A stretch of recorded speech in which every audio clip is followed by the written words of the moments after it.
Welcome to this episode of Another Man's Shoes, and our guest tonight is Jason Bowen. Jason's a former member of the British Army, where he served as a Special Forces Communicator. Since leaving, he set up the hugely successful the SF Experience, which takes you and gives you a snapshot and a taste of what it's like to serve with the UK SF. He's going to take us on his journey from where it all began, the adventure, and also how the pandemic has helped the company evolve and shaped other people's lives and what he's doing so they can still get involved, but from a distance. So tonight, Jason, we welcome you onto the show. Thank you. Thanks for having me. Well, appreciate you taking the time to come on and talk to us. And you're going to take us on your journey tonight, which obviously from speaking to you in the past, you've got a great story to tell us, and sort of gone through from the military, from your growing up, and obviously your events company, which you've set up, which we've sort of helped you in the past. And the people that you've got coming on there will surely be listening to this, so obviously don't disappoint them. So I'll try not to. Remember, we can't edit anything. We can't edit. Yeah. So what we try and do, we take people, it's called Another Man's Shoes, the show, and the idea is we're taking them on a journey of your life to date, and obviously also where those footsteps are going to continue to take you. So let's start with the baby footsteps. You're obviously a northerner, you're north of Southampton, we can tell. Were you from Manchester with that accent? Yeah, well, just west, basically Merseyside, Cheshire way. I was born in Cheshire. Lived on Merseyside, later on in Cheshire. So yeah, around that area. I've moved all around that area. So I used to have a strong Scouse accent. I've lost that. Thank the Lord. Thank God. No offence to Scouse out there. So talk us briefly through where you came from, so your life. What was it like growing up with you, your family, sort of makeup, school life? Yeah, I was. I don't want to sound like the cliche squaddy or anything, but I was brought up in a pretty rough area, to be honest. Albeit, the family wasn't rough by any means. I like to think that anyway. But it was a pretty rough area, average kind of schooling. I was pretty much a loner in school, though, I have to say that. I was not bullied or anything like that, and I wasn't a bully, but I was pretty much just a loner. Always knew what I wanted to do. I had I had it in my head even from an early age. I wanted to, do something challenging, outdoorsy, military-wise. So to be honest, schooling for me was just about getting through it, and that's the way I looked at it. Kept myself to myself, and that was about it. I wasn't that, I didn't really go for a lot of the qualifications. I did come out with a fair few qualifications, but it wasn't my aim. So, as I say, my aim, I just wanted to leave and get the job done kind of thing. The problem is when I did leave, I started hanging around with the wrong crowd. From the crowd that I didn't hang around, I went out my way not to hang around with in school. Started hanging around with them outside, get myself into all kinds of trouble. Learning some decent tricks along the way, I might add, but ones I don't think I wanted to dispense on here, but it was just the wrong crowd. So there was, I remember actually the day I was walking, this is how sad it is. I was basically walking with my mate while he was walking his girlfriend home. That's how sad we got.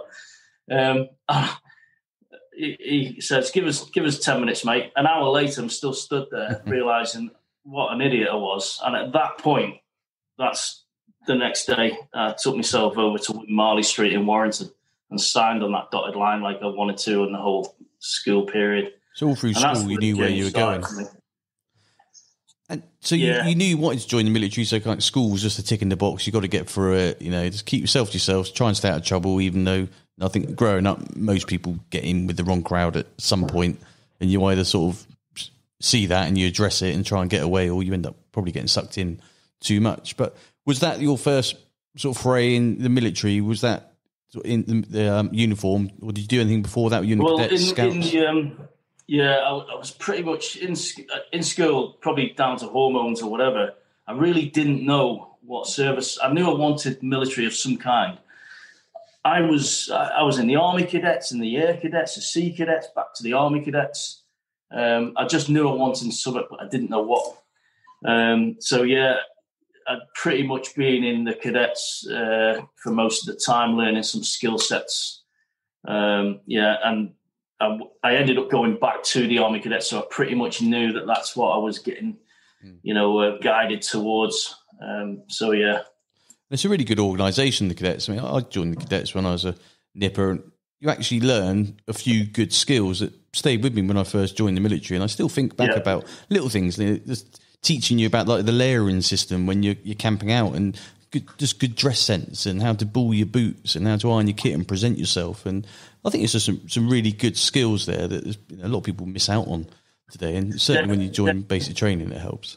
Yeah, definitely. And to be honest, without knocking school, yes, school, you need school. Academic reasons alone, but the Cadets give me something that I knew I belonged to, which it brought up more discipline in me, self-discipline, respect, and these kind of things, as well as learning a few tricks, and the trade of being a soldier to a degree. So there was a lot to learn, and that attracted me. And also I noticed there was a bond of the guys as well that I didn't have in school. Yeah. So straight away I was connected. And that's what I can say that was, on a massive positive on the Cadets. We're a big advocate of the Cadets here, and we're talking to Phil Campion the other day, who's like a Cadets champion, ex-SCS, and I think some of the stories he was telling me, it is really sort of like people that are in a rock and struggling in life, they're sort of getting in with the wrong crowd, then they join things like the Cadets, and it really pulls them apart, and it just kind of gets a bit of a grip of them. And there's some really good stories that he sort of came out with and told us about the sort of success of it. So you leave school, what's that, at 16, and then you decide to join the military? Well, I didn't join the military straight away. There was a gap there. I knew, a few people who I spoke to, older people, including my dad as well, actually advised me not to join the junior soldiers. And he had his reasons. I think it was just because of what he did. But obviously you listen to your parents and your elders. And so I decided not to join. I could have joined. I believe you can join at 15 and 9 months. It certainly was at the time. I had that option, but I decided to leave it until I was 18. And in that meantime, I just took on some menial jobs, dead-end jobs, just to see the time by. I don't regret that, because I picked up some good trades, albeit short term. Things like bricklaying, trades like this are becoming useful later. As I say, when I left school, I picked up a few qualifications, not as many as I would have liked, but as I say, I knew my path. So I went working for them 2 years, various different trades, just waited. And the story I told you about hanging around with my friend while he took his girlfriend home, I was just turned 18 at that point. And it was a huge turning point, and I can remember the day. It was just a huge turning point, because in that time of having them jobs, I was soul searching about who I was, what I wanted to be, and I was at that age as well where your hormones are all getting messed. And yeah, that did it for me that day. It was just something clicked in my head. I thought, what am I doing? What am I doing? That was the trigger point for you. Yeah, definitely, yeah. And that's when like I say, the history was there. I knew I wanted to do that anyway. It's just a matter of when. So, yeah, that was a decision made at that point. So that night, you decide, that's it, I'm going to take the leap. You wake up the next morning, you head down to the recruitment office. And what regiment did you decide to join up with? Because most people usually end up in a different regiment to what they actually wanted to join. Yeah, and I'm not any different to that. I was exactly the same. I had the aspirations. I was joining the Paras, and that wasn't my first choice, if I'm being honest. My dad was a tanky. He was with the 14th and 20th King's Hussars, but they disbanded, so I couldn't join them. I think they're the Royal Hussars now, if I'm not mistaken. I did look at them initially. Actually had my heart set on it at some point. But again, like in school, my mind changed constantly, and like in the cadets as well. So I looked at lots of different trades, couldn't really fathom which one. And then I just thought, I saw the Paras advertised somewhere, and I thought, I want to go for that. My dad was talking me out of it, though. He was saying, don't do that for various reasons. I wasn't listening to him at that point. and I went to join, and that's what I went to win Marley Street with that in my head, to join the Paras. And then you ended up joining. Yeah, well, what happened was I went to Sutton Coldfield. I'm not sure whether they still go there, but you do a weekend at Sutton Coldfield to do all your fitness tests and get your ticks in the boxes and things like that. To get in the Paras, you had to do, for example, more pull-ups, more press-ups, things like that, more physical. You had to have a quicker time on your BFT and things like that. I passed all that. It was at the next stage where it changed, because I got the dates. I had the interview, had the written tests, had the Sutton Coldfield, then I had the dates for basic. And at that point, there was quite a gap between the last test and me going on to start my career. And in that time, my dad had worked his wonders on me. Being a dad that he was pretty brutal in letting me know what he thought, and it worked. And to be honest, I look back and I don't regret it. He taught me out of it because he wanted me to get a trade as well as being a soldier. That was his reckoning. I think it was down to his experience. So in the end, I ended up trusting that, and I went back. I actually scored really well in the tests. And I didn't really know how well, because I just wanted to know I was aiming for the Paras, so I knew I'd passed enough to get in there.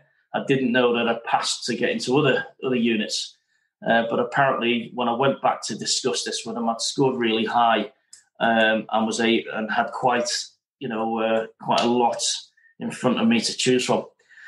I did look at the REME. I was actually going to go REME because that's what my dad said.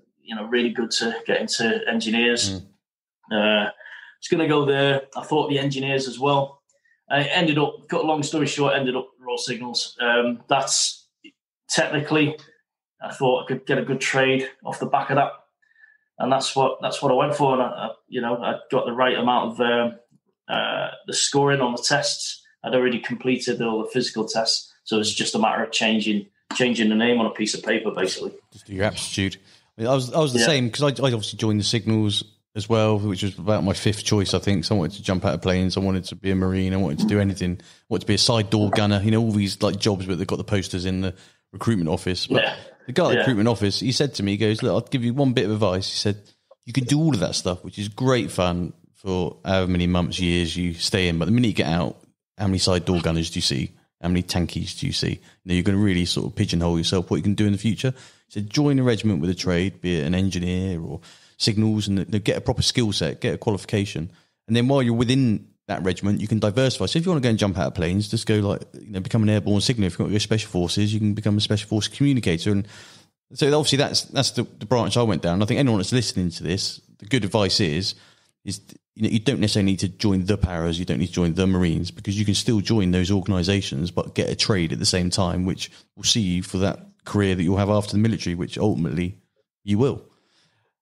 So you've done all your basic training, and then you go to your first unit. So where do they send you? Well, I actually opted for this unit. You have a choice, but whether you get given that choice is a different matter. You opt. You put in, I think it was 2 or 3 choices in a priority order. Wish list. Say again? It was called the wish list, wasn't it? Because it was just a wish that no one granted. That was it, yeah. I do recall. And to be honest, there was some units that you were guaranteed if you put them. Majority of them, as anyone knows that served when I did, the majority of them was Germany-based.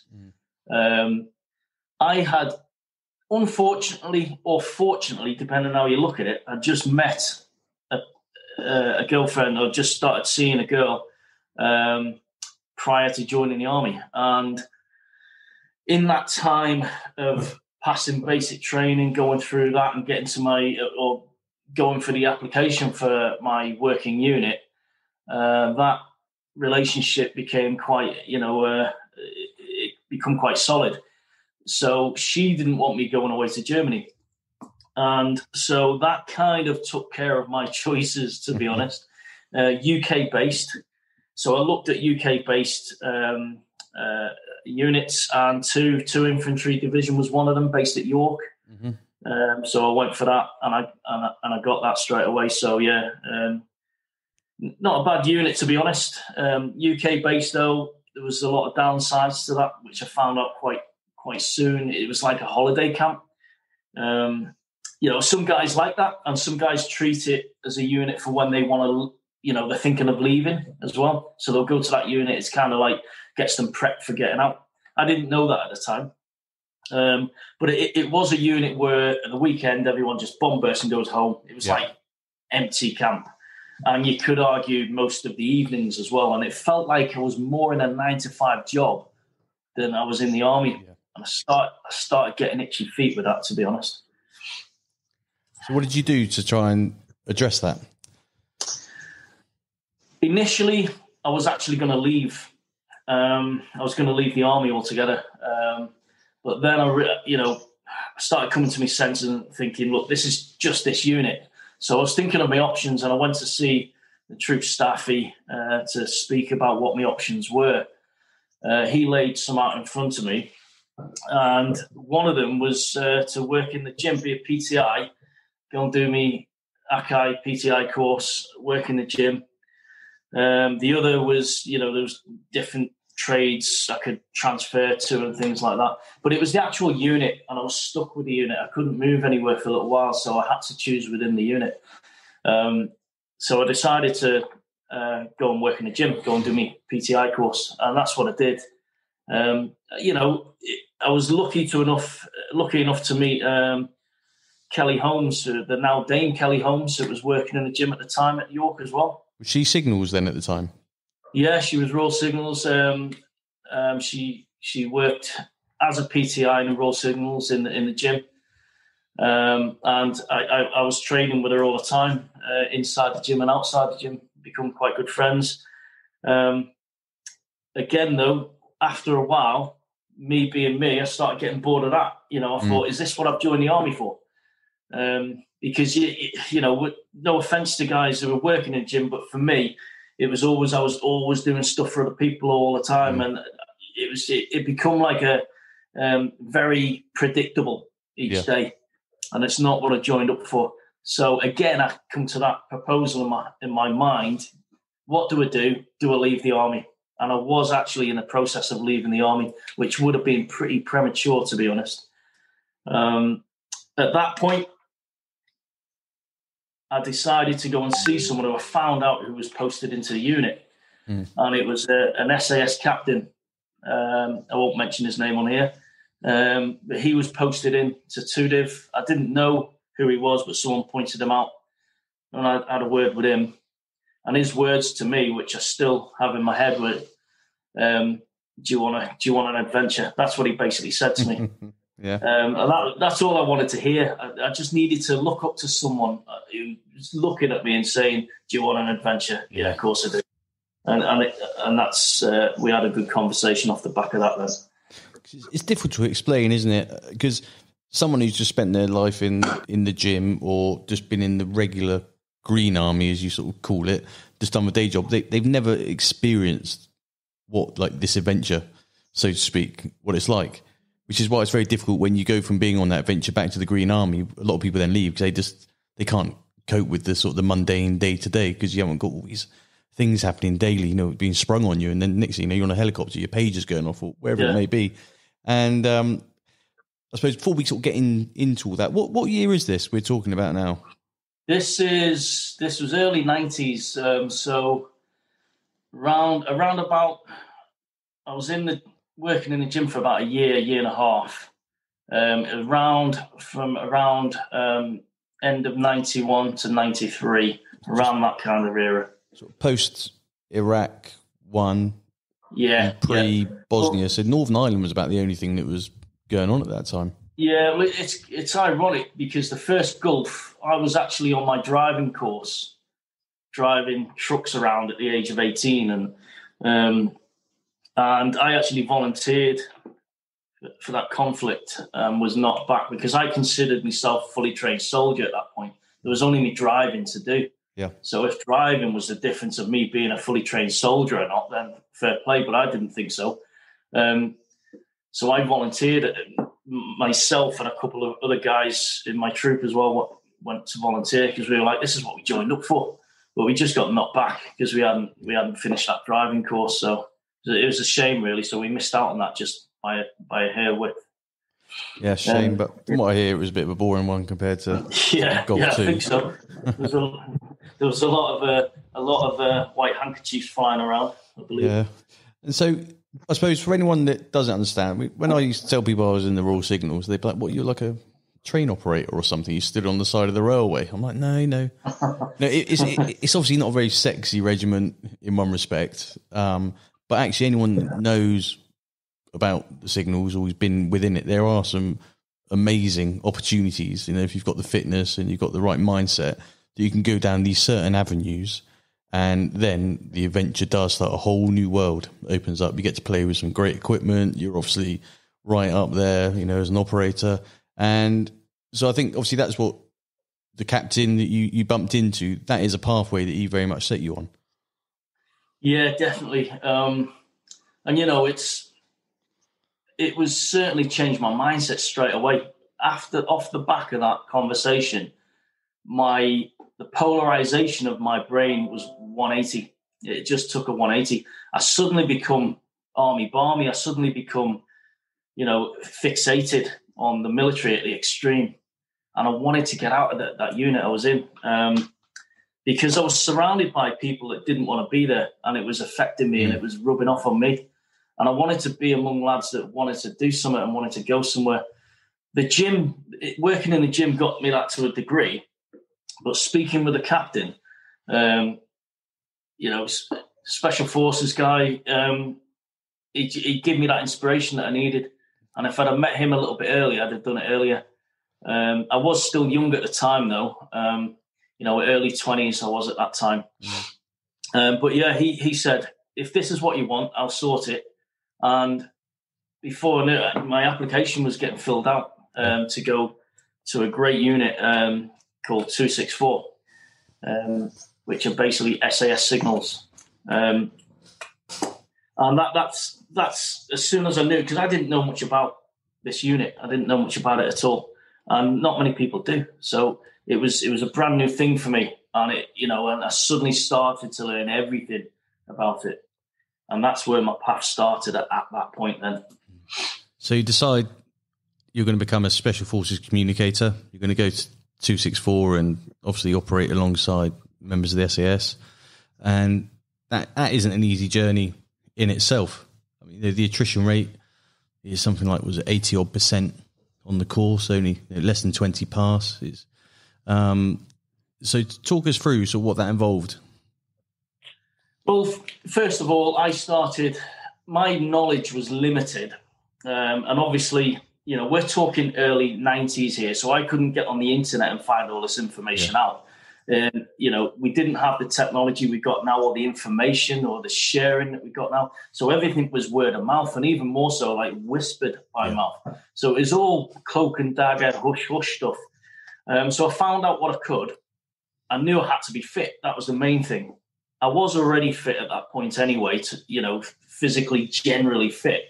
But I needed to obviously look at how I needed to progress in what areas. For 264, your trade has to be spot on, is the one thing. Your physical fitness has to be, you know, really top end. And your devotion, motivation has to be there as well. So what I foolishly did, I got a Bergen on my back. I was in York, remember, and I was restricted with where I could go, time-wise and things like that. And also didn't know where to go. So I started pounding the streets with my Bergen on, with my boots on. And yeah, I was getting fit. I was getting used to having a Bergen on my back because I knew that's what I had to do. However, I was picking up injuries really easily, and then that was setting me back. The date that I was given for my selection process wasn't that far into the future, and I didn't have much time to train. So I was pounding the concrete, like panic training, if you like. Got the dates, went on to my first course, went on to the course. I managed to grab a couple of guys' interests from the unit to come with me as well. I think it was more like moral support, but they did say that, you know, they were training to do it as well, but I just didn't believe they were because they never came training, and it was one of the things. They come off on day one. They failed on day one. I'm sorry for laughing if they're listening, but it was quite comical because I knew it was so predictable. However, I didn't laugh too loud because I didn't last much longer either, because my injuries had actually given me shin splints in my legs, and I got to a point where it was agony, and I went to see the medic, and he told me shin splints. He said, "You're not going to crack on, medically withdraw." So I was gutted. So the worst thing, and anyone that's had this, the worst thing is RTU through any reason. Yeah. So when I went back to my unit, I felt like I'd burnt a bridge there. I'd left. I didn't want to go back. It's not a nice feeling walking around knowing, like, in your head or your heart, that you failed something and you're back there. And I had to go through that. And I had to really raise my A game on my attitude of trying to rise above, the banter that came with that. It got to a point though where I spoke to the staffy again and said, "Look, I need to get back on the next course." Ended up asking, or they told me if I want to, I could be posted into Hereford and do the course as I'm there already. So posted in as a Green Army signaller. And that's what I applied, and I got it. I got given that. So it was a little bit, I was out of my comfort zone a little bit because I was surrounded by beige berries, and I've got a blue berry on. And that was difficult in itself. I wasn't the only one. There was a few of us, but the old crap hat syndrome came into it, which I just got used to it, to be honest. I got used to that. It's not what I planned, but I got used to it. But being there actually put me in a better place to be in the right mindset to then go on and have a crack at the course. I had the hills on my doorstep. I had guys that were coming out with me, serious, to get some hills done. I trained like no other time in my life on the hills, and I got used to some of the routes that we'd be doing. I was up doing the routes. I was doing all kinds. I come to the course, and I was at the front of everything. I was at the front of all the PT sessions. I was at the front of all the tabs. I did really well, and I passed with flying colours on the next one. Was that the summer or the winter course you did? I did the summer. The first one was the winter one, where I had the shin splints, and then I passed the summer one. Yeah, I did I was similar to you. I did the winter course first, and I got onto test week, day one, Elan Valley, massively cocked up my nav, ended up, the only option I had was to V-dub, to withdraw myself off the course.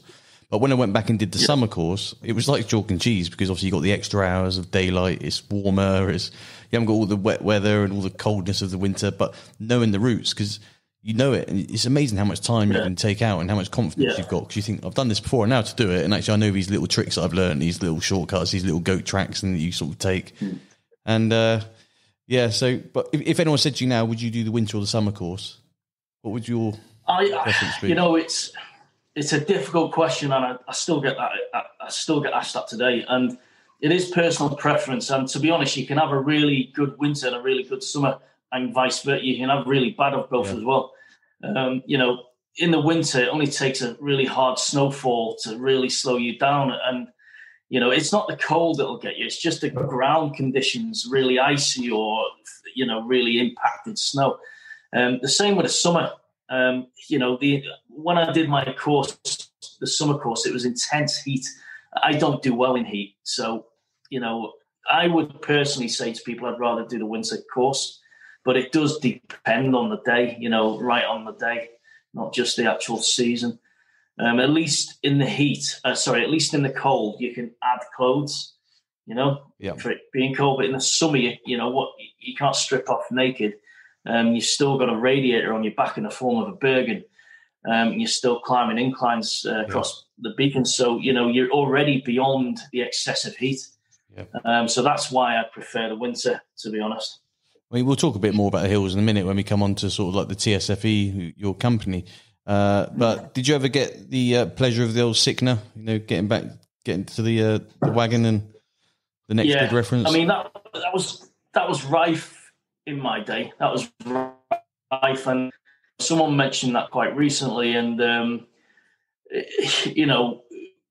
it's talked about, but I think some people think it didn't exist or doesn't exist. It certainly did in my day when I was doing it. Anyone that's listening who doesn't know what that is.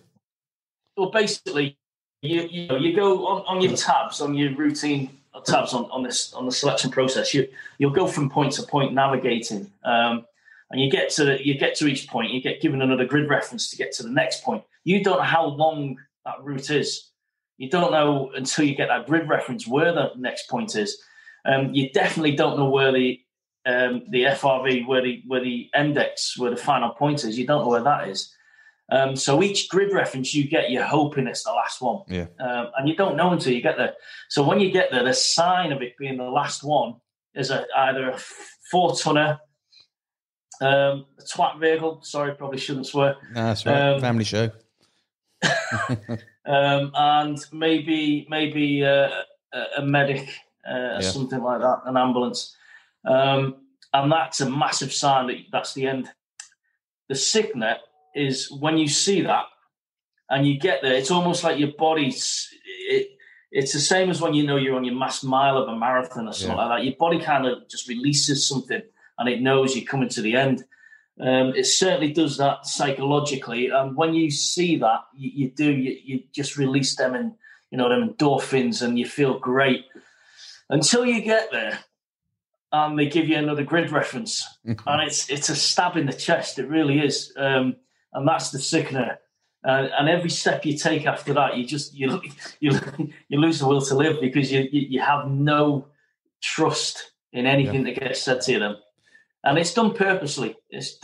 Sometimes it's a psychological test, and they'll call you back because they want to see if you're going to crack on. Because some guys will think, that's it. I saw that vehicle and I thought I can get there, but that's it. And when they get there and told you've got another grid reference, they just take the Bergen off, sit on the Bergen, and they've had enough. Exactly. So it's a psychological test to see if you're willing to go beyond that preconceived boundary in your head. But it's a good test, isn't it? I mean, we've seen it, and you do see people sat there on their Bergen, they're broken because they just jacked it in thinking that was the end, and it wasn't. And so they've handed their notice in, then it actually turned out it was, and they've literally just thrown away the last 3-4 weeks of their life, and they've got to get back and do it again, or never at all, potentially. So obviously... That'd be the most gutting thing, that'd be the most gutting thing as well, is if you found out later that your oppos only went 500 yards and were called back, and you jacked. I mean, how gutting would that be? But it is a test of, have you got what it takes to go beyond? And that's what they're looking for at the end of the day. Of course it is, yeah. And when you're in a real world situation, it's going to be a lot more difficult than that. Yeah. So you sort of fast forward, you finish your selection process, you go through all the communications phase and escape and evasion and all the other bits and bobs, and you get to the best bit of the course, which is the jumps course. So this is your first time, I'm assuming, down at Bryce Norton. Yeah. Do you enjoy that? Yeah, I mean, it's great because sometimes there's a bit of a gap between the selection process and getting on the para course. It depends on the course you're on, but I mean, the course I went on, I was with a lot of young paras. So, like 18, 19-year-old paras. And there was a lot of bravado in the accommodation, singing all the airborne songs and all that. Mm-hmm. It was quite funny, though, because them songs turned into little quiet whistles when they were on the C-130s. But, yeah, it was enjoyable. It's parachuting. It's a form of transport to get you from up there to down there. That's the way I looked at it. It's not something that appeals to me or something I would take up as a sport or anything. Some guys do, and fair play to them. It's not something I would say I would go and do, for the time or as a hobby. I didn't mind it. I haven't really got a fear of heights. So I didn't mind it. There was some guys that, it was a shock to them, especially the young lads.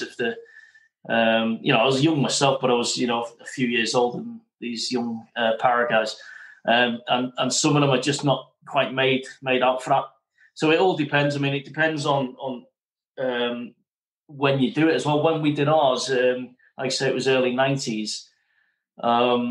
we jumped out of the balloon. Now, I know the balloons, we were the last stick to go into that balloon, and it was in 1994, Western on the Green.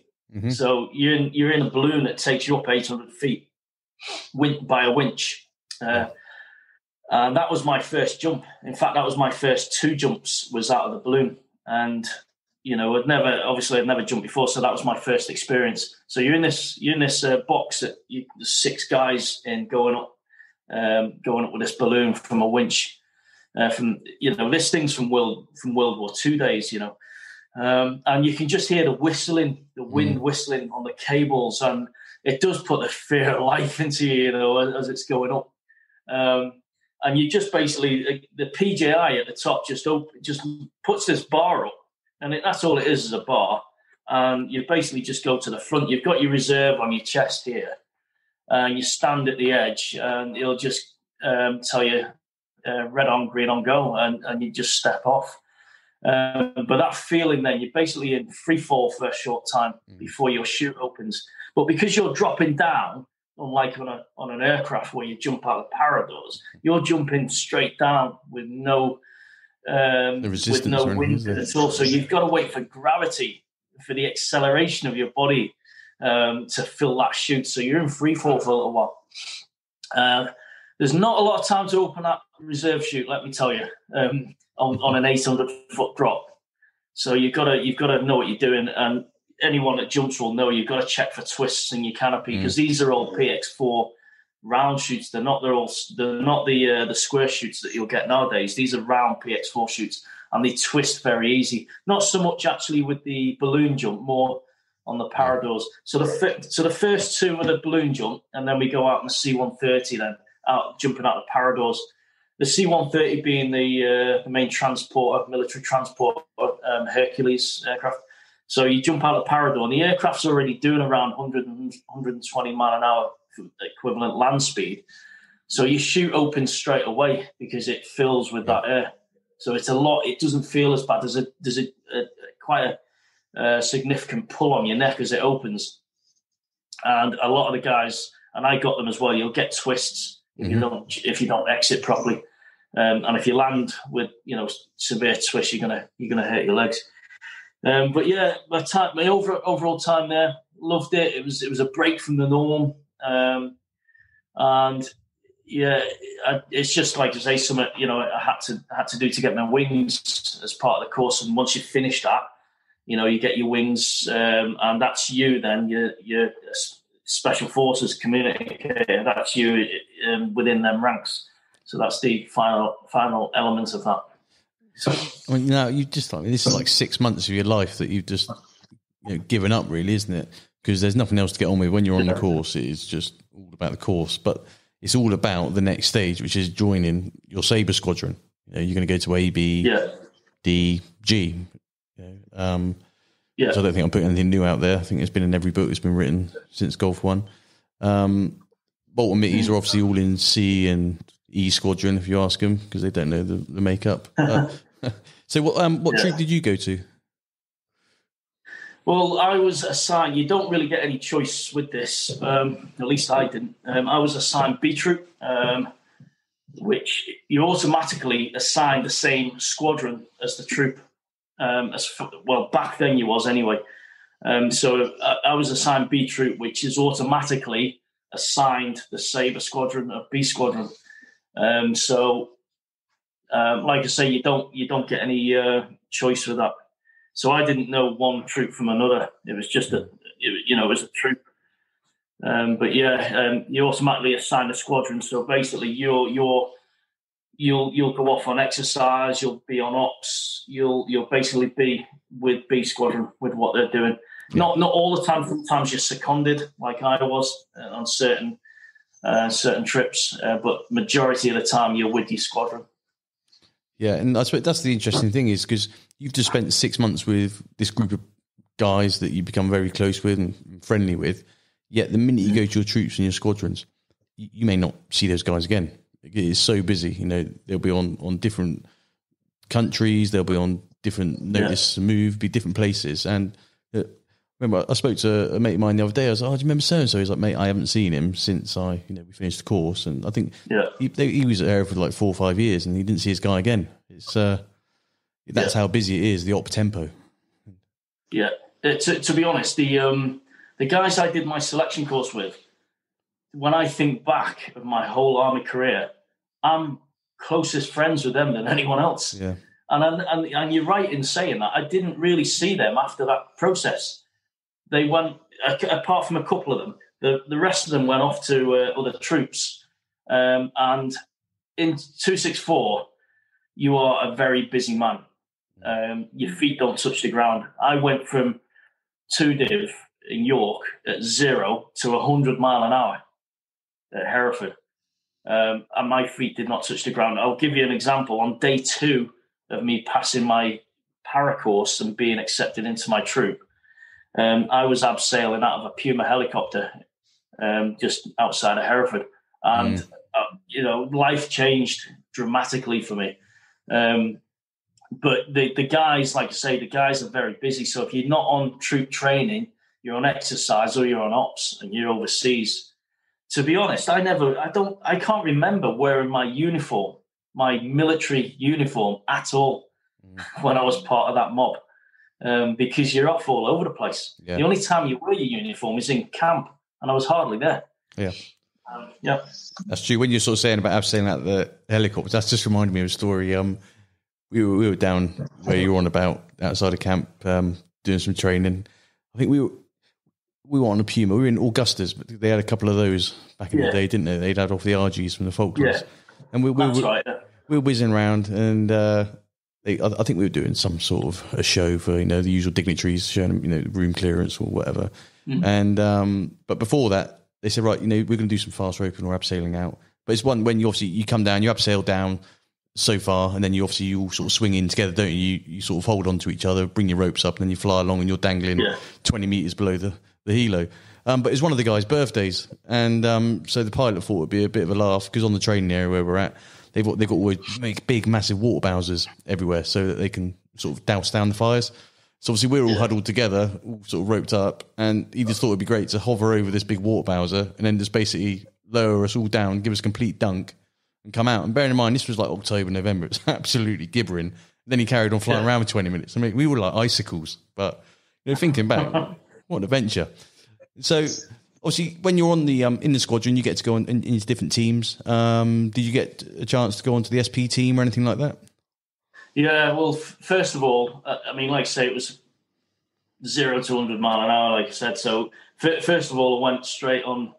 I was on exercise in Norway, so you're doing the old Arctic survival stuff out there, and it's an annual exercise. So we was out there, and that was my introduction to Langlauf skiing. I'd learned how to ski in the Troodos Mountains before in the Green Army, so I had a bit of a nous about me. But Langlauf skiing is slightly different, and I tell you something, that gets you that takes your fitness level up there somewhere. We were doing a lot of that, a lot of range work as well out there. So yeah, we went out. I was there for a month with B Squadron out in Norway. That was I got to know the lads. That was basically my first trip. So trying to integrate with the lads, getting to know who people were, the skill sets, and who's approachable, who's not.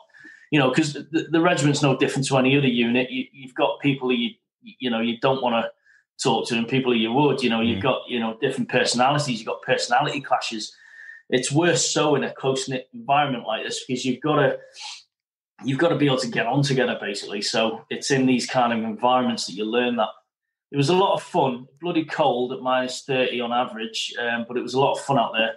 Got back from there, and we were straight on to the Special Projects team, which is probably more well known as being called the SAS counter-terrorism team.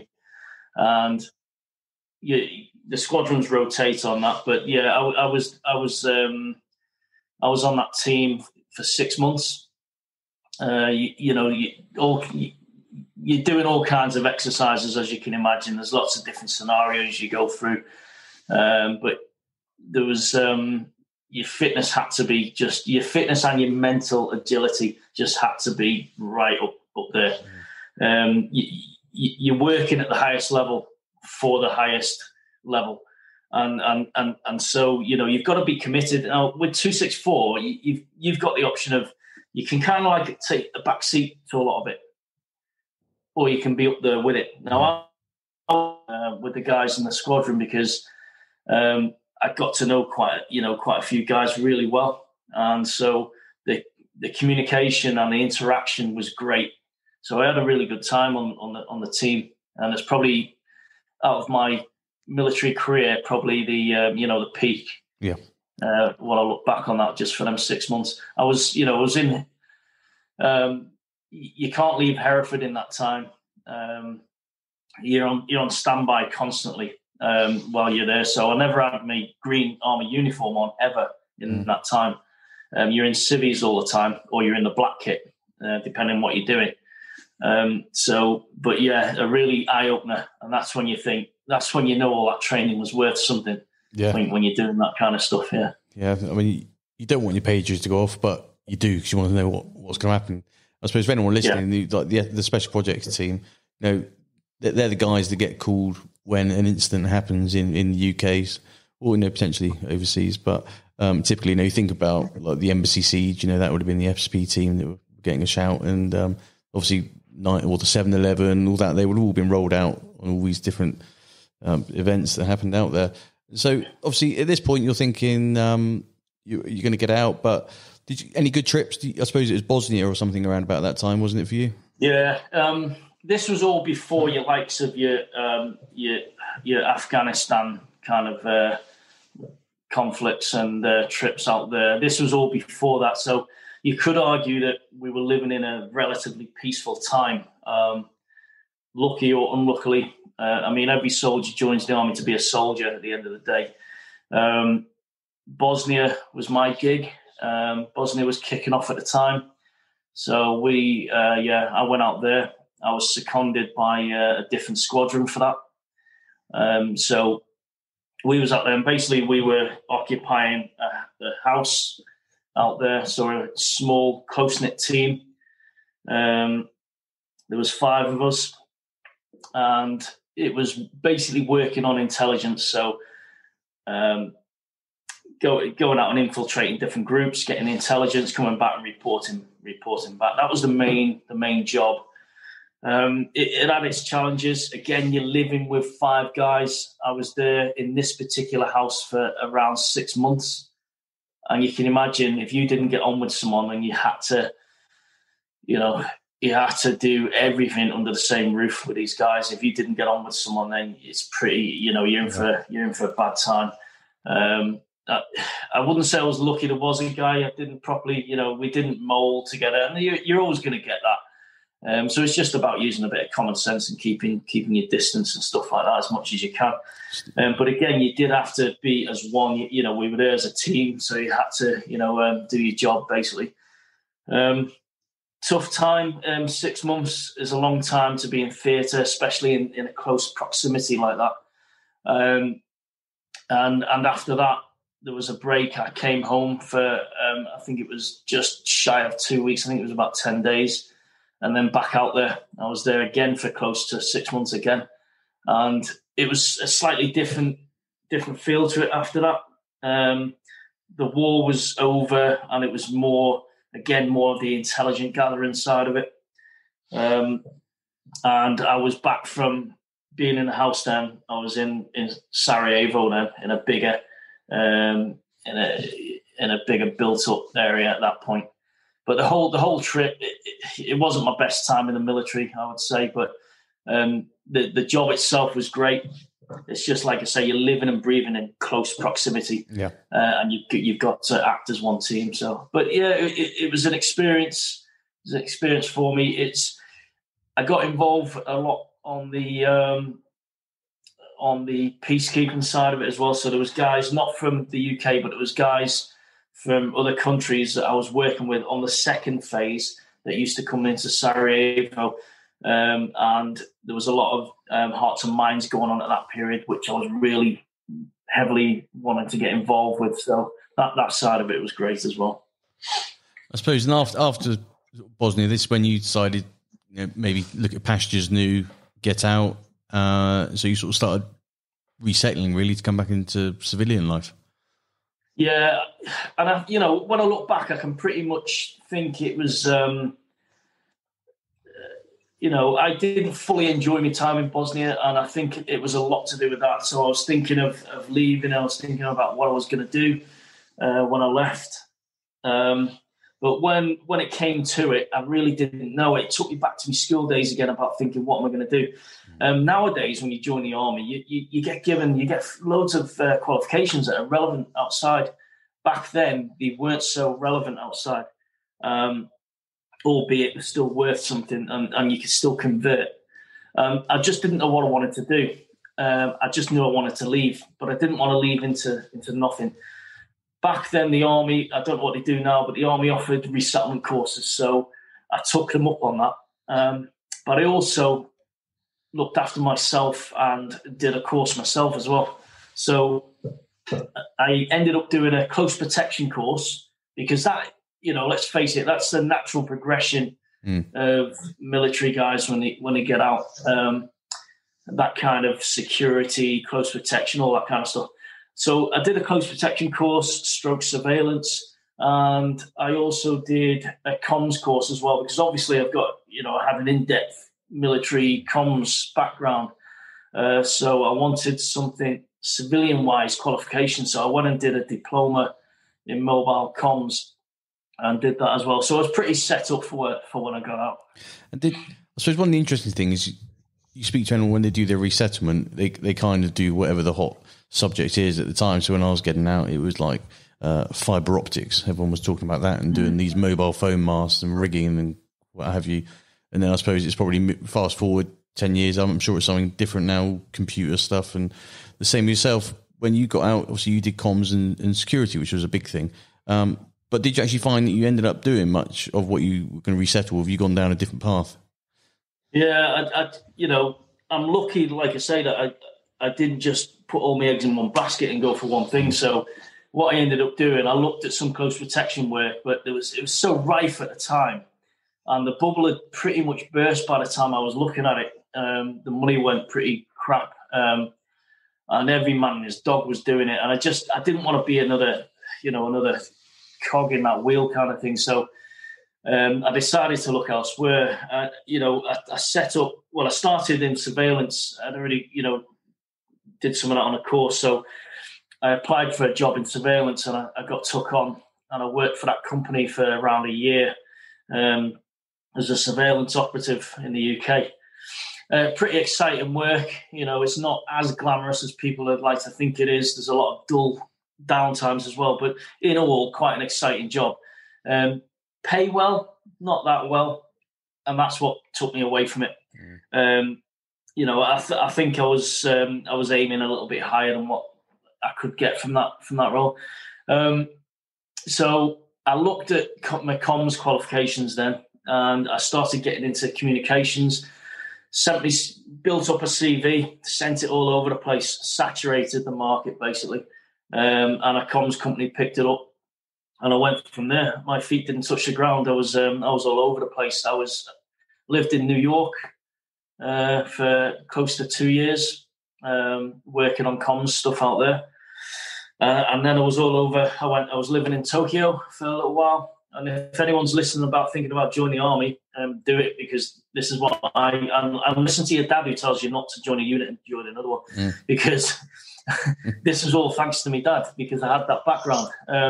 Went out to Tokyo, was there, went all over Europe contracting in comms. So it was pretty good. And I didn't look back. I didn't look back on anything else. So that's why it was good to basically cast my net out quite wide when I left. So you've obviously done that for a number of years. And then at some point, something's obviously the green-eyed monsters sort of come back, and you've sort of maybe got a bit of rose-tinted spectacles come on. I'm looking back at my military past. I want to set up the Special Forces experience, which has obviously gone on to be hugely successful and really well received by members of the public, got great feedback. But how did that sort of come about? Well, when I always wanted, like you say, I started, my own self started coming out again, where I was getting bored of the comms. Well, yeah, it's, it pays well, but is it really me? It is in one degree, but there's a reason I joined the army, and there's a reason I did well in the army. And it's because there's that, side of a sense of adventure inside me. The comms job doesn't really bring that out. So it was just egging to come out.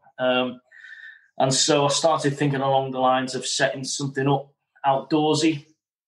I scratched my head on quite a few different elements of that, put some money towards things. I was going to go into it with a friend of mine who had a lot of money but didn't know what to do with it. So I was going to, we were in conversations. And then I just got sidetracked with work. And this is what happens when you just take your eye off the ball, and it can become a rat race. And that's what started to happen. Tragically, coincidentally, and very tragically at the same time, 3 guys passed away in the Brecon Beacons in 2013. Now, I obviously heard about that initially and felt quite. It felt personal to me, because they were trying to do what I had done. They were on a mission to better themselves, to get out there and do well. And I felt something for them, and I felt something for the families as well. So I kind of reached out. I reached out to one of the parents to see if I can put a memorial event on for them or something, because there was a lot of political crap going on in the media about it all, and I felt sorry for the families because they had to go through all that. So I decided to put on a memorial event, organise it. I set up a Facebook page, and what I wanted is to walk around the route and take anyone with us as a memorial, and have 2 minutes silence at some point, and invite the families over. Little did I know how that was going to turn out. When I put the Facebook page out, it started getting momentum, to the point where I started to having to become a manager of an event. Yeah. Now, it's not something I'd ever done before. I was totally out of my league, and it's not what I set out to do. I thought I'd just be walking the route with a few guys. So it turned quite huge, quite quick, and a lot of attention was coming to it. The idea was you can come along. There wasn't any charge. You just come along and you do the route. We decided to do the fan dance route, which is, it's infamous within military ranks. So we chose that route. And when it had finished, we give the 2 minute silence. Around a week, 2 weeks after, I was getting a lot of emails asking to do something like that again, but under different obviously happier circumstances, kind of thing. And I turned it down flat straight away, because that was so stressful for me, having to put all that on after it started escalating. But yeah, it's after a while I started getting the feel that I missed it. It was a weird. Anyone knows it's been through hardship. Might be really difficult at the time. You look back and you start missing it to a degree, and that's what I did. And then I started answering then calls and wanting to set something up. And before I knew it, I'd set a fan dance up, the first fan dance event, and got quite a lot of interest again. And this time they were paying customers. The first event did really well, and it just rocketed from there. From there, I felt I was in a position where I was an event manager, and recreating. The idea was to recreate what I'd gone through on my Special Forces selection process, what I'd done on my course, mixed in with what others do on their SF courses, and try and mix it all into the mix to put out some events replicating it. Yeah, and having seen the courses, I think I first came across your company, the Special Forces Experience. Great name, brilliant. I think it says what it does on the tin. When I was up at Brecon, I don't know, whatever's going for a little bimble up the hills. And I saw you there. I saw the wagon. I saw the tent and all the setup. I was like, who are all these people? I don't think I'd ever seen so many people in Brecon, because obviously years gone by, 20 years ago, you went up to Brecon, it was just like soldiers and the odd rambler. Now it just seems to be like fleet services. And so obviously I sort of looked into it and I thought, Brilliant. Well done on you. Then sort of joined you on the events, and it's really well coordinated. I think all the people that come there are obviously really motivated. They're coming from all over the UK. And I sort of see all the online chatter about it, and that is obviously all very positive. People are very engaged. And then what you've done, and I think what's really clever is during the pandemic, you've almost re-rolled the company. You could have just sat back there because your whole company is all about being outdoors, being on the hills, what have you. You haven't been able to do that. So you've almost taken the hills to the people, and you started the virtual series, which I think is pretty genius. So sort of just explaining how that came about. Yeah, well, there was without a shadow of a doubt, like any business, it's had its ups and downs. I mean, it's been going for over 7 years now, and there was times when, because it was never a business to me in the past. It was based off of an unfortunate tragedy. But as I say, I was looking at outdoor stuff anyway. But from where it came from, it was never a business. It was always something I enjoyed doing. I enjoyed bringing people together and, giving people an opportunity to do what I've done, but without having to join the army to do it. And that's where it came from. So I got a lot from that. There was dark times where, even though I didn't treat it as a business, it was a business. So there was obvious times when, there wasn't as much income as other times. I was working on the side, so I wasn't having to pull a wage from it or anything like that. But it did struggle sometimes when I experimented, if you like, putting bigger events on. The outlay was huge and the income wasn't as big. And so I was making losses on some. And I started having to be that business person. At that point, I decided, look, I need to expand on my staffing level. So I brought other people in. And as the events got bigger, the group of staff became bigger as well. So that today we've got quite a really strong core team. And I've got an event manager. I've got an event coordinator. So these people have been brought up through the ranks, if you like, within TSFE. And that's what makes it what it is. When the pandemic hit, for me, it's lucky it hit when it did and not back in the day when I didn't have that infrastructure. So when the pandemic hit, I was in a position to step back a little bit and be creative and try and, as we do from the military days, improvise, adapt and overcome. And that's what I did with TSFE. I looked at the events and thought, okay, what is it about the events that people love? And I stripped everything back and took the raw elements from that and put them into virtual events. Our virtual events are pretty exclusive in the way that we still bring people into a brief all together, albeit remotely on platforms. And we still follow them. We're following them everywhere they're going, and they're still having to phone into a safety number. There's a lot of things that we do from the events that we know people enjoy and they come to us for that I had to deploy into these virtual events. They still get a medal. They get it sent out in the post. That's the only difference. I give them a virtual handshake online and it gets sent in the post. There's a lot of chit-chat and the Facebook groups, and we get people involved, and it is a bit like a brotherhood and a sisterhood. It's talking, getting people involved. It's not just the event. It's a family kind of atmosphere as well, where we can give advice, take advice, and there's a community, a strong community, and I think that's the key to it, and that's important. So the virtual events are doing well, and it's sometimes you feel guilty saying that you're doing well in such a harsh environment as a pandemic. But again, you've got to look at how you can survive, and I think that's the nature of the beast of an ex-soldier, isn't it? Or is having that kind of mindset.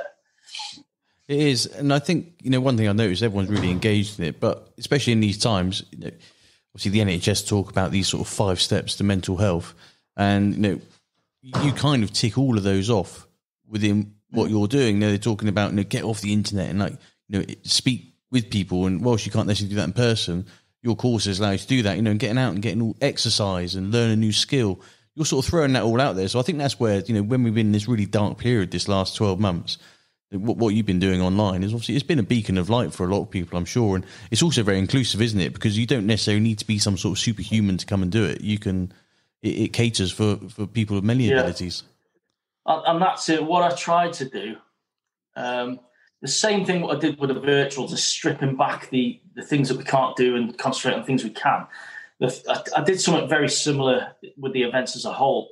People maybe that didn't want to join the army for whatever reason, but still love all the good parts of the army, or even guys who were in the army, veterans and that, they come out for a reason, but they'll see something about the SF experience that they like because they like that part of being in the army. They just didn't like all the bullshit that came with that. Yeah.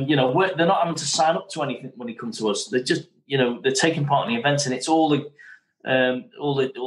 good parts from the military. So what we try and do is try and relay that onto the general public when they come to us. We're not training them. We're not, giving them things we shouldn't be giving them. We're giving them an experience, and it's a life experience that we're giving them. So it's not just about running up and down hills. It's all the discipline that comes with it. It's the planning, the preparation. It's the mindset. It's all these things, and the community. We mustn't forget the community is massive, because the pandemic has shown us all that without community, we can start becoming quite depressed and anxious, because as humans, we're social animals. We need interaction, albeit even if it's on Zoom like this, we need human interaction. Yeah. So what we do, especially on the virtuals now, is harness that and try and distribute that where it's needed. Even on the actual events, we do that as people feel like they belong to something, and that's quite important. And I feel proud to have achieved that. But I think I have by understanding it, that's what you people definitely want. Have. As an outsider, I think you've really smashed it and done it extremely well. So, so it's a great thing to, especially being obviously ex-squadron and doing format. It just makes everyone proud around you. And so, sort of moving forward, obviously you've done very well with the TSFE events, and obviously long may that continue. I imagine you probably get a few phone calls or emails every now and then asking you some obscure things, or can you help us to do this? Because I suppose, unfortunately, in our line of business, it can sometimes attract people, maybe, I don't know, an odder sort of personality, should we say? Yeah. Have you had anything like that in your case? Yeah, we still do quite constantly, to be honest. We get some really good emails come through, and then we get a contrast of absolutely diabolical stuff we're being asked to do, or requests. The good stuff is the likes of, for example, Top Gear, when we were on the Top Gear show. So the BBC wrote to us, and that was really good, and it led to good things, because we ended up being on a series of Top Gear. What series? Another one. Plug it. So people on YouTube, plug the episode they need to search for. So the Top Gear, it was. I've got to think myself now. Was it Series 28, Episode 2? I think it was Series 28, Episode 2. I believe that's what it was. And yeah, that was a great time, because that just came from an email. Obviously, they looked at our website, and they looked at my background, contacted me. They wanted basically an SF group to race against what was then the new Land Rover that had just coming out. The expensive, the 70 grand one that they just developed. It was to race. It was like man against machine kind of race. So it was supposed to be us with the presenters, some of them being in a vehicle and one of them being with us. So that's the way it went. However, last minute they couldn't get the Land Rover wasn't going to be available. So Paddy McGuinness ended up developing his own little green 4x4 thing.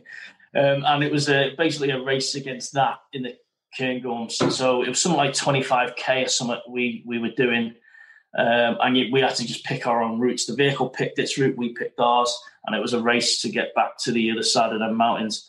And I spent quite a bit of time out there. That was in the winter as well. I spent quite a bit of time filming that. People probably don't understand how much you have to shoot and film just to get a short bit. But we were there for weeks on end doing takes. But that was a great time. And this is all off the back of TSFE, so I'm proud of that. But and also, just before the pandemic, I was also invited to be on, which it didn't materialize because of the pandemic. But an American company contacted me and wanted me to be part of a global race around the globe representing the UK with a few others, using all different kinds of transport. Whether that's still going to be on the cards or not, I don't know, but the pandemic cut that short.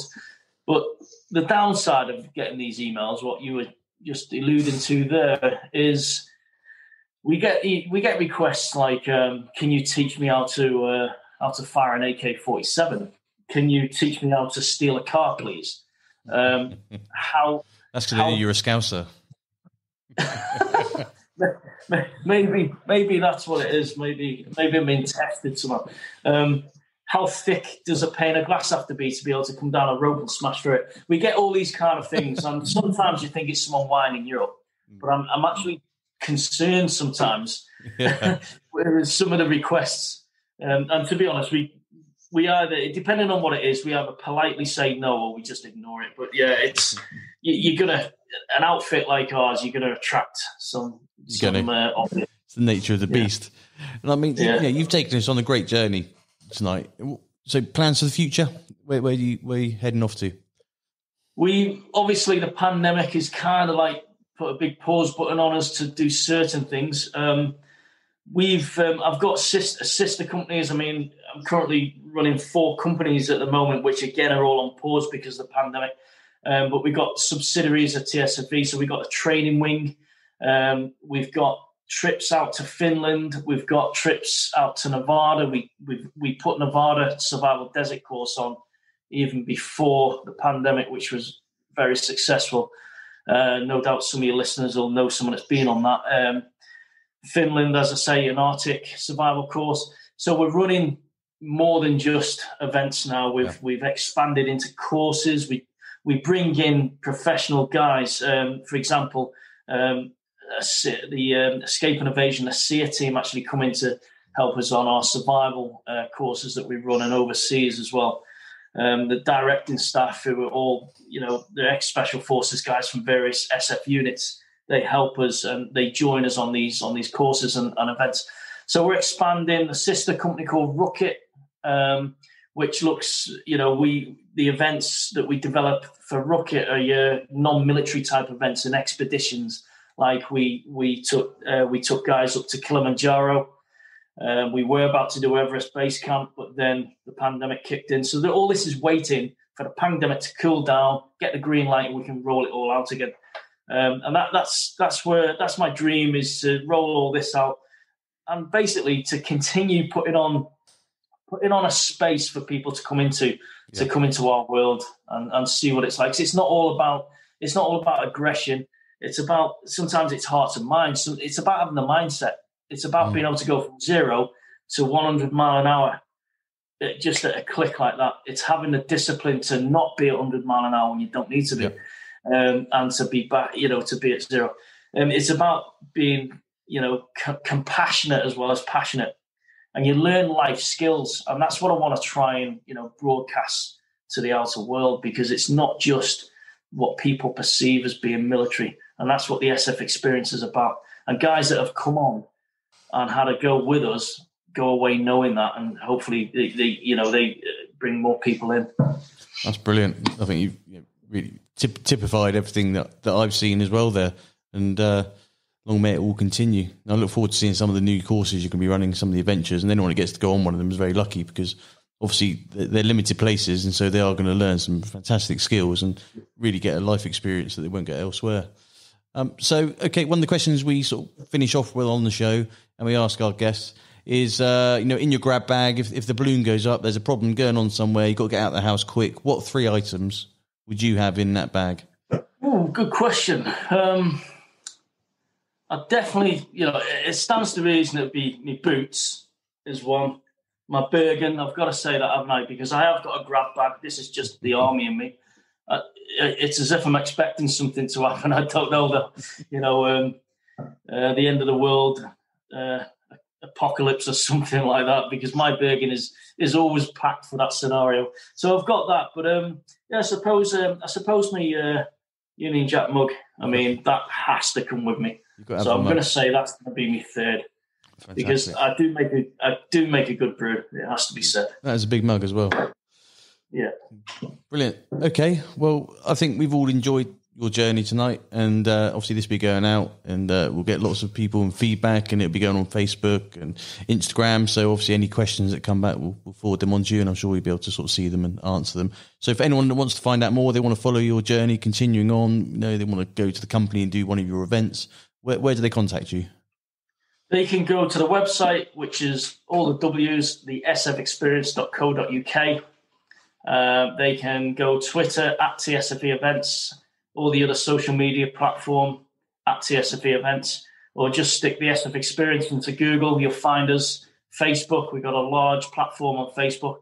If you join us on our private group, we've got a private Facebook group, is the TSFE Members RV. If you join us there, if you request access, we'll get you inside that group. We've got close to 3,000 members in that group. We've got just under 50,000 followers on our main page. So if you want to join our private group, that's where all the chit-chat goes on and all the exciting stuff. And we'll tell you things before we launch them. And we give people in our private group first access to our tickets as well. So there's a lot of experience in the group as well from other members. I sometimes put video logs in there, like Bergen packing, foot care, how to do well on the events and things like that. So try and get inside there if you can. We'll do. Well, we'll obviously promote that, and we'll talk about that when we put the link up to the podcast. But from us on the show at Another Man's Shoes, we appreciate you taking the time out, your schedule to come on and take us on your journey. So thank you very much for coming on. Thanks for having me. Cheers, mate. Well, I hope you all enjoyed that show. It was really good to reminisce with Jason, who we served in the same unit, and it's interesting to just see the different perspective. Jason has obviously taken it the next step, and with setting up the SF Experience, it's been hugely successful, and I've really enjoyed watching it, and we've helped out on a few events. I think that everyone that has joined in, they've become part of this community, and even through the pandemic, you can see online and all the chatter how they're all coming together, they're doing their fitness, and it's been a great rock for each other and a mental health and support. And so I would urge anyone who is interested in joining one of these events, go online, go on Facebook, go on Instagram, Google it, the SF Experience, and you'll be warmly welcomed. You'll thoroughly enjoy the event. No, it won't be easy, but nothing in life ever is that's well deserved. So please, for everyone who's enjoying the show, please subscribe, share it, tell your friends, and join us on our next journey when we've got a fantastic guest coming on. But for now, that's us. That's Another Man's Shoes.